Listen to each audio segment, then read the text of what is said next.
Урус Мартан, который похоронил крепость империи и забрал ее имя как трофей. Август 1848 года. К селу подходит колонна наместника Воронцова. 6600 пехоты, 800 казаков, 200 драгун, 16 орудий, саперные команды. Жителей изгоняют. В центре села начинается строительство укрепления. На валы и чистокол идут тысячи бревен местных лесов. Одновременно от крепости прорубают две просейки – на Гойты и на Гехии. Рубка шла с боями. На каждой большой рубке колонны теряли по 60-100 человек. Гарнизон жил в изоляции. Связь с линией только через Аказию, вооруженный конвой, который привозил провизию, порох и почту. В одиночку из крепости не выезжали. В декабре 1851 года чеченцы выводят на позицию собственное орудие и обстреливают русский лагерь у крепости. Генерал Слепцов решает захватить пушку. 10 декабря в бою на реке Гехи он погибает. В январе 1852 года отряд Борятинского действует у крепости. Возле мечети аула наказной атаман, генерал-майор Круковский, с конвоем из 20 казаков созывает чеченцев, но почти сразу погибает от их рук.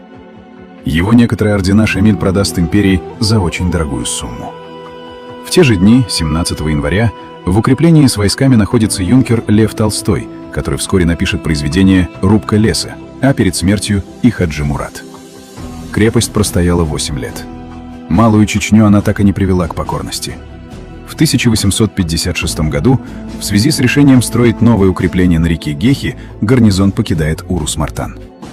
Постройки остаются без ухода, валы оплывают, дерево гниет. Со временем от крепости не остается следов. Изгнанные жители возвращаются на свое место.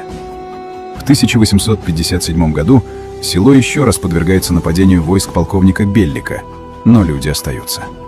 К 1859 году в селе 1500 домов.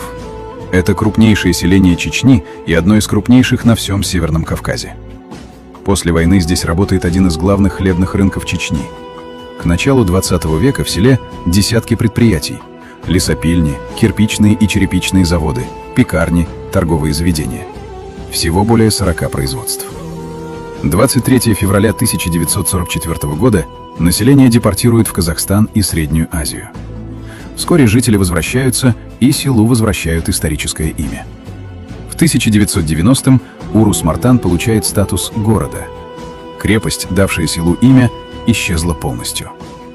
Город стоит до сих пор, и до сих пор считается очень настойчивым, как и его жители.